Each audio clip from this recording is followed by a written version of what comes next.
مرحبا سالی پلنگ، ملکی تاجیکی با فرهنگ. سرزمینش سیمایی هفت رنگ، زیبنده و راست اورنگ.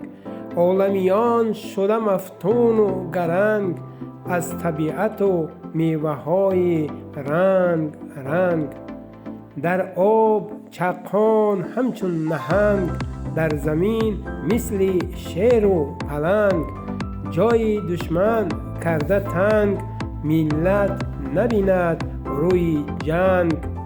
عزیز دانیم آب و خاک و همسنگ، آمده است سال سال ننگ.